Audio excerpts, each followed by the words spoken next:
Então, hoje nós vamos conversar com o juiz federal Hélio Vanderlei. Hélio, ele, além de juiz federal, tem uma larguíssima experiência na Justiça Federal, desde a parte administrativa, assessorando desembargador, como também pelas inúmeras convocações que ele já teve para o Tribunal Regional Federal da Quinta Região. Então, nosso tema de hoje são os tribunais regionais federais no Brasil. Então, muito obrigado por ter vindo para falar sobre esse tema dos tribunais regionais federais. Eu pensei em começarmos a falar em torno daqueles parágrafos, o 6º e o 7º, do artigo 27 das disposições transitórias da Constituição Federal. Eu te pergunto, na época, em 88, estavas fazendo o quê? Na verdade, eu ainda estava na Faculdade de Direito do Recife, em 1988, mas pude acompanhar todo o procedimento inicial de instalação do tribunal daqui da Quinta Região, porque eu tomei posse em junho de 89, como servidor, tanto de cargo efetivo de auxiliar judiciário, na primeira turma, né, que veio a integrar o quadro daquele tribunal. Anteriormente havia algumas pessoas em cargo comissionados e outras que vieram requisitadas das sessões judiciárias. Mas do quadro efetivo do tribunal foi realmente esse primeiro grupo. E como toda instituição que surge, né, tem uma série de dificuldades, ela precisa realmente, antes de se firmar, né, no cenário jurídico nordestino e brasileiro, né, realmente ela precisou se estruturar e se adequar, né, àquele momento histórico. Perfeito. Que, sem dúvida, né, com a Constituição Federal de 88 e, posteriormente, com o processo de interiorização e a implantação dos juizados, a Justiça Federal ela ganhou uma nova dimensão. Que antes era algo realmente bem mais restrito, uma atuação reduzida, e hoje é, sem dúvida, um segmento protagonista do nosso judiciário. Pois bem, nesse parágrafo 6º das disposições transitórias, foi dado um prazo de 6 meses. 6 meses a contar da promulgação da Constituição para a instalação, a partir do Tribunal Federal de Recursos, dos 5 tribunais regionais federais. Algo mais ou menos parecido com o que a Emenda Constitucional 73, de 6 de junho de 2013, tentou também, ao dar 6 meses para a criação de 4 tribunais regionais federais. Eu te pergunto, e aí, como foi a participação na época da transição do Tribunal Federal de Recursos para o STJ? Como é que ele acompanhou essa instalação? Você esteve... Na verdade, o tribunal foi instalado pouco antes da minha chegada. Foi instalado no final de março, né, daquele ano de 1989, portanto, dentro ainda daquele prazo, né, que a Constituição estabeleceu. E realmente houve um empenho efetivo do Tribunal Federal de Recursos, que à época, inclusive, era presidido por um pernambucano, o ministro Evandro Gueiros, e que realmente teve todo o interesse e deu todo o apoio para que houvesse essa instalação. E também não podemos deixar de destacar o apoio do governo do Estado, né, cedendo o Palácio Fricaneca para que fosse possível, né, haver esse espaço inicial para a instalação, embora posteriormente viesse a ter a sua sede própria. Porque houve uma certa tensão, uma certa disputa a respeito das sedes. Eram criados 5 tribunais regionais federais, mas não se sabia muito bem onde a Quinta Região seria instalada. Exato. Principalmente com relação ao estado da Bahia, né? Bahia e Pernambuco houve essa... Mas, considerando aspectos referentes à distância dos estados e a movimentação de feitos, é que se definiu esse quadro com os 6 estados que até hoje integram a Quinta Região. Perfeitamente. E me diz uma coisa, as turmas dos tribunais. Então, o Tribunal Regional Federal da Quinta Região atualmente tem 4 turmas. Atualmente são 4 turmas de 3 desembargadores. Mas não foi sempre assim, não é? Não foi sempre assim. Inicialmente havia 2 turmas com 4 componentes, o que inclusive é até um procedimento, um quantitativo que existe em outros tribunais regionais federais, mas não se revela muito producente, porque se efetivamente votam 3, um dos desembargadores vai ficar ocioso durante um bom espaço de tempo. De modo que depois se concebeu, se verificou que a composição com 3 membros seria muito mais produtiva. Inicialmente, havia, além das 2 turmas de 4, a vice-presidência e corregedoria ficava com um desembargador só e a presidência com outro. E, posteriormente, com essa constatação que esse modelo de 4 desembargadores não era satisfatório, houve a criação da 3ª turma e, durante um pequeno período, o vice-presidente e corregedor também atuou em turma. Mas, com a ampliação do tribunal em 2000 para 15 membros, foi possível realmente resolver essa situação com a definição das 4 turmas com competência plena e com a distinção entre a atuação do vice-presidente e corregedor, 2 desembargadores, considerando que realmente são 2 atribuições que demandam muito tempo e por isso justificam que sejam atribuídas a pessoas diferentes. Perfeito. Mas eu pergunto, a composição atual também há a possibilidade de ela vir a ser reestruturada em razão do contingente que atualmente de processos existe no Tribunal Regional Federal. Vocês vêm acompanhando esse procedimento?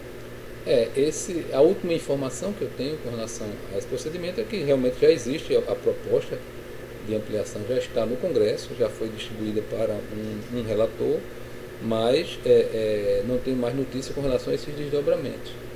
E visa exatamente permitir uma readequação, né? Apesar do tribunal ter tido um resultado bem satisfatório nos últimos anos, mas realmente existe uma distribuição elevada e este é que deve ser o critério, né, que deve nortear o parâmetro a ser observado para a definição do quantitativo ideal de desembargadores.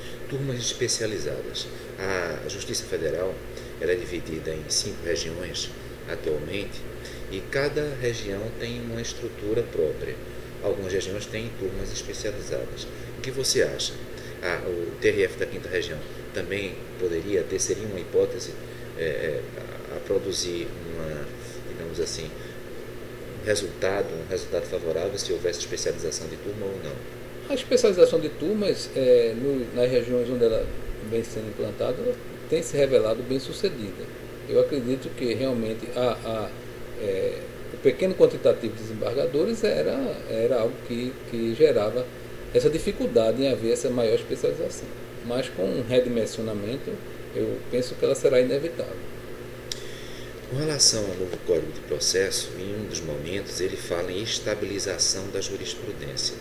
Só que para haver estabilização de jurisprudência é preciso que também haja uma estabilização dos membros que compõem as turmas, o pleno do tribunal. A impressão que me fica é que se houver uma variação muito intensa da composição do tribunal, digamos pelas convocações, isso também pode afetar na estabilização da jurisprudência. Fala um pouquinho sobre isso, o que você pensa a respeito? Bem, na verdade, essa movimentação, embora realmente ela seja bastante expressiva, ela é ocasional. Eu penso que ela não chega a ser de tal dimensão a inviabilizar essa estabilização. O que nós percebemos no dia a dia é que, havendo ressalva aqui e ali, os magistrados convocados, geralmente, eles não contribuem para afastar essa estabilidade. Aqui e ali há divergência, há um salutar debate, mas não vejo como óbvio a este objetivo, né, que está bem traçado no novo Código de Processo. Perfeito. Então, há uma emenda constitucional, a de número 73, de 6 de junho de 2013. Essa emenda, ela tratou de criar mais 4 tribunais regionais federais. Bom, só para que quem não conhece a emenda, vou fazer aqui um brevíssimo resumo.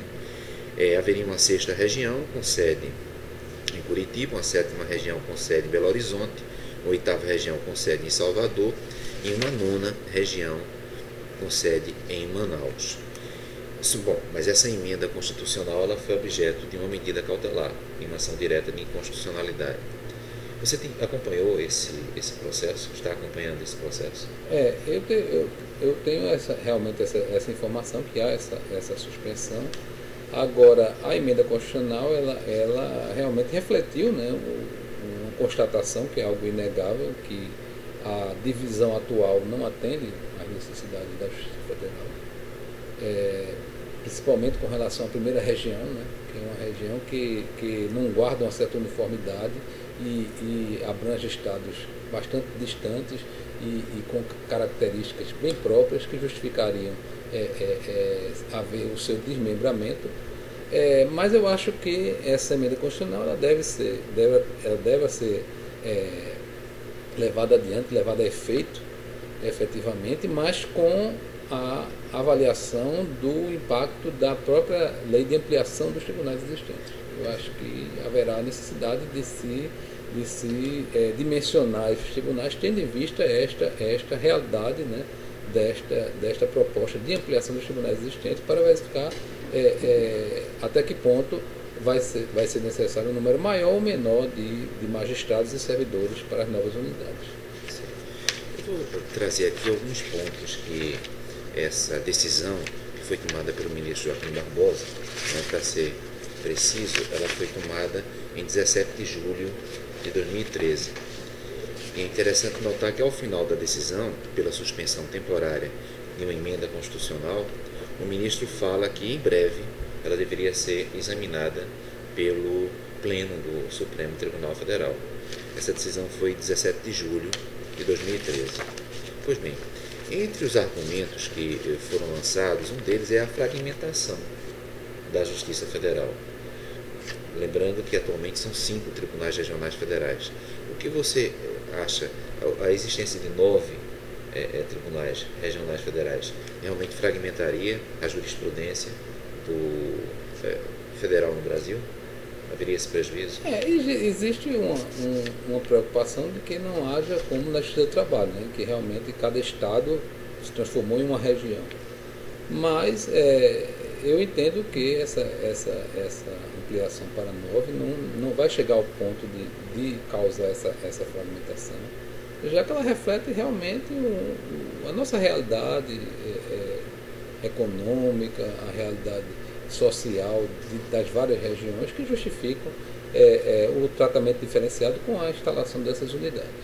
Dentro dessa linha eu perguntaria sobre as turmas recursais, porque se 9 tribunais regionais federais fragmentam ou fragmentariam a jurisprudência federal, são muitas as turmas recursais atualmente na Justiça Federal.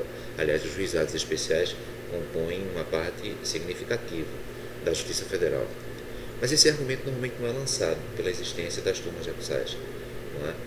Você poderia falar um pouco, explicando de alguma maneira o que faz uma turma recursal, você já tendo trabalhado inclusive na turma nacional de uniformização? A turma recursal, ela realmente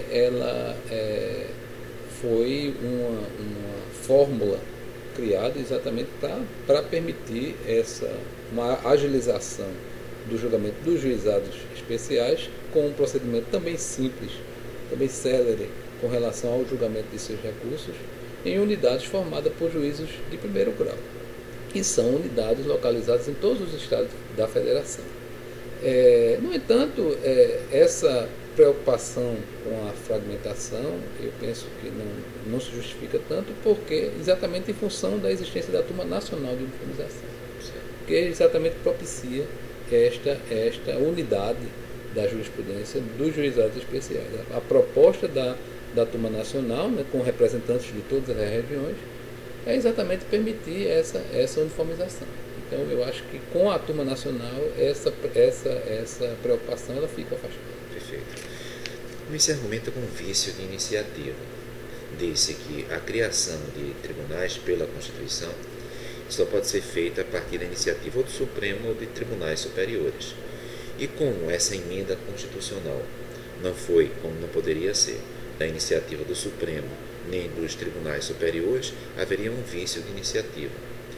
Aí eu pergunto, a minha perspectiva no sentido de que a iniciativa do Supremo e dos tribunais superiores é para lei ordinária, ou no máximo, lei complementar.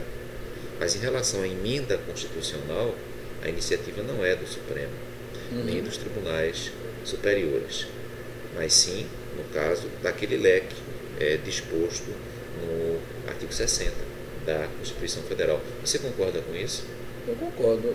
Efetivamente não vislumbro qualquer impedimento à utilização de uma emenda constitucional para corrigir determinados equívocos na divisão das regiões através exatamente desse meio. Não vejo óbice a isso e também não vislumbro o vício de iniciativa que foi apontado. Perfeito. Então, outra questão que também se coloca é a questão sobre a prévia dotação orçamentária. Eu pergunto, você que já participou inúmeras vezes como diretor do foro, vice-diretor do foro, quando há a criação de uma vara federal, quando há a criação ou instalação de uma nova turma recursal, essa questão da prévia dotação orçamentária também se coloca. Haveria, na tua perspectiva, portanto, um vício em relação à instalação de novos tribunais, ou a gente poderia criar um paralelo com a criação de turmas recursais, que foram muitas, e a criação de varas federais? Na verdade, para exatamente atender a essa exigência, que existe a possibilidade de se diluir ao longo do tempo essa instalação. E realmente é o procedimento que é utilizado com as varas federais. As varas federais, ultimamente instaladas, não são instaladas em um ano só, são 3, 4, 5 anos. Então, esses tribunais eles poderiam realmente começar com um quantitativo menor e ao longo do tempo eles serem redimensionados de acordo com a disponibilidade orçamentária. Não vejo também dificuldade com relação a isso. Perfeito. Bom, autonomia administrativa e orçamentária do Judiciário. Também se argumenta que que essa emenda constitucional violaria a autonomia administrativa e orçamentária do Poder Judiciário. Só que a emenda prevê um prazo para o encaminhamento de lei e instalação dos tribunais. Aí eu te pergunto, quando o Superior Tribunal de Justiça houve uma oportunidade em que ele chegou ou estava chegando a fazer esse encaminhamento da lei para implementar o texto constitucional, com esse encaminhamento do STJ a partir da presidência, esse vício estaria sanado na tua perspectiva? A autonomia administrativa e orçamentária do Judiciário estaria não violada em razão dessa... Eu penso que sim, à medida que realmente houvesse essa iniciativa por parte do Judiciário, através do STJ, exatamente de verificar qual a real necessidade com relação a esses tribunais, qual a dimensão que eles deveriam ter e os demais detalhes, eu penso que estaria salvaguardada essa autonomia. Celeridade. Também se diz que a criação de 4 tribunais regionais federais não melhoraria em nada a celeridade processual. E com a celeridade processual hoje, com o novo Código de Processo Civil, digamos assim, com a nova onda processual de tornar o processo mais ágil, porque afinal de contas, se o processo não for ágil, isso pode implicar em injustiça, a prestação jurisdicional tardia. Então, caminhos estão sendo buscados para a celeridade. E esse não seria um caminho, a criação de tribunais. Você acha que esse argumento procede? Novos tribunais provocaria uma maior velocidade em relação ao processo ou não? Eu entendo que sim, sob a perspectiva realmente do segundo grau de jurisdição, que principalmente em algumas regiões ela realmente é um embaraço à celeridade. Em determinados lugares você verifica que realmente a primeira instância é muito célere e os processos nos tribunais ele realmente se prolongam ao longo do tempo. Nesse ponto de vista ele auxiliaria realmente a atingir essa celeridade sem prejuízo de outras medidas com relação aos outros órgãos que integram o Judiciário. Julgamento em lista. Eu queria que primeiro explicasse o que é o julgamento em lista, porque nem sempre as pessoas que estão nos escutando trabalham com processos. Eu queria que falasse um pouco sobre julgamento em lista, se isso realmente acelera o processo e, enfim, o que é o julgamento em lista? Na verdade, o julgamento em lista é exatamente a troca de informações entre os integrantes de uma determinada turma sobre os julgados que serão levados na sessão seguinte, exatamente para que haja um debate prévio sobre aqueles temas e que sejam levantadas as dúvidas, sem prejuízo de que na hora da sessão haja o destaque de determinados pontos, permitindo assim que não se proceda ao exame um a um dos processos na hora do julgamento. Então realmente é algo que tem dado certo e sem prejuízo ao direito de defesa, sem prejuízo ao direito à sustentação oral e ao pleno debate na hora da sessão, mas permite que em determinadas matérias já repetidas, em que já há uma pacificação na jurisprudência, já se defina previamente e já se tirem todas as dúvidas com relação aos vários aspectos daqueles processos que já são julgados. Outro argumento que se coloca é que, olha, a criação de tribunais regionais federais não é apenas a criação de um tribunal com os seus juízes, com os seus servidores, mas há também a necessidade de um Ministério Público atingir aquele tribunal, a advocacia pública, no caso específico dessa medida, dessa ação direta de inconstitucionalidade, o requerente foi a Associação Nacional dos Procuradores Federais, ANPAF. Então, esse também é um argumento que eu queria que você analisasse, ou seja, criar tribunal não é só criar tribunal, mas é preciso uma estrutura, de algum modo colateral, ao tribunal, Ministério Público, Advocacia Pública. Na verdade, essa questão ela não tem tanta relevância, porque efetivamente esses tribunais vão ser instalados em estados onde já existem unidades da Justiça Federal, que dispõem do Ministério Público, dispõem da Defensoria Pública, Advocacia da União. Muito pior é a situação das varas federais interiorizadas em cidades onde não há esses órgãos. Perfeito. E nessas situações há a instalação futura dessas unidades sem maiores dificuldades. Ou então o deslocamento, né, em uma determinada região dos profissionais para suprir essa necessidade. Por isso eu não vejo, embora, claro, isso aí vai haver um certo incremento financeiro orçamentário, porque o Ministério Público Federal, por exemplo, será representado por procuradores regionais, não procuradores da República de primeira instância. Então, vai haver uma repercussão, mas isso é inerente a qualquer ampliação do judiciário. Lembrando, né, para as pessoas que não estão acompanhando desde o início, que são 4 regiões, uma com sede em Curitiba, uma cidade bastante grande, aliás, tem um planejamento urbano que é considerado como um paradigma no Brasil. A outra região instalada em Belo Horizonte, provavelmente uma das principais capitais da República, outra em Salvador e outra em Manaus. Outra questão que eu queria que você discutisse, Hélio, é o seguinte: fala-se que, se permitir a criação de um tribunal através de emenda constitucional, também se permitiria a extinção de um tribunal. E isso estaria em choque com o equilíbrio dos poderes. Se permite criar tribunal por emenda, seria também possível extinguir órgão do Poder Judiciário por emenda. O que você acha disso? Realmente eu nunca encarei a matéria com relação a essa perspectiva, mas também não vejo como se possa tolher, né, os agentes responsáveis exatamente por esses ajustes na Constituição dessa prerrogativa de, se for o caso, haver essa extinção. Não vejo motivo nem para impedir nem a criação nem a extinção. Outro argumento bem forte aqui nessa decisão em medida cautelar é o de que os recursos carreados para os tribunais regionais federais poderia provocar, eu vou ler porque a palavra é um pouquinho forte, o descaso com os juizados especiais federais.